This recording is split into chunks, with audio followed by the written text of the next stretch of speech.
តាមានអ្នកណាខ្លះទៅ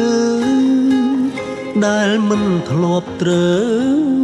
បានគេមើលងាយគេសាច់ចំអកពេបជ្រាយបោះសំដីអើថាទៅមិនរួចទេទឹកភ្នែកចាប់ផ្ដើមស្រង់ទួញយំធ្ងួយធ្ងរអន់ចិត្តជីវិតតែពេលសាញ់ចង្រិះគិតគោលដៅថ្ងៃមុខធំជាងបញ្ហាថ្ងៃនេះ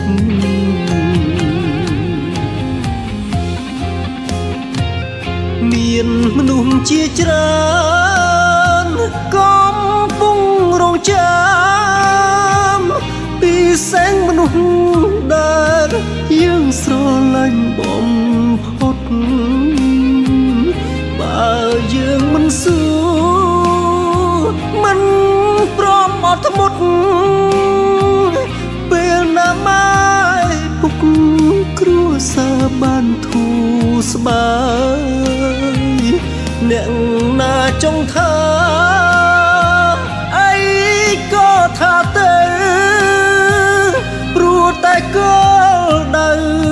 យើងគេមិនយល់ឡើយ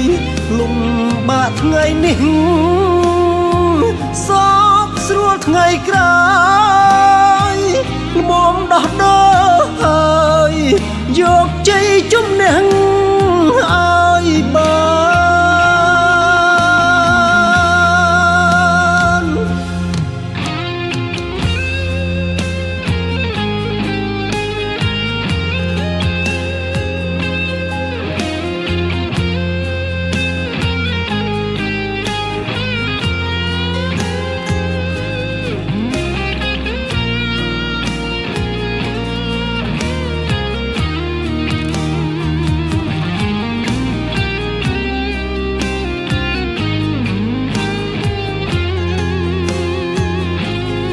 ទឹកភ្នែកចាប់ផ្ដើមស្រង់ទួញយំធ្ងួយធ្ងរអន់ចិត្តជីវិតតែពេលសាញ់ចង្រិះគិតគោលដៅថ្ងៃមុខធំជាងបញ្ហាថ្ងៃនេះ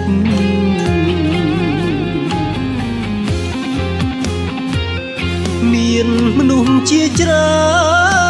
នកំពុងរងចាំពីแสงមនុស្សដែលយើងស្រឡាញ់បំផុតបើយើងមិនសួរមិនព្រមអត់ធ្មត់ពេលណាម៉ែពុកគ្រួសារបានធូរស្បើយអ្នកណាចង់ថា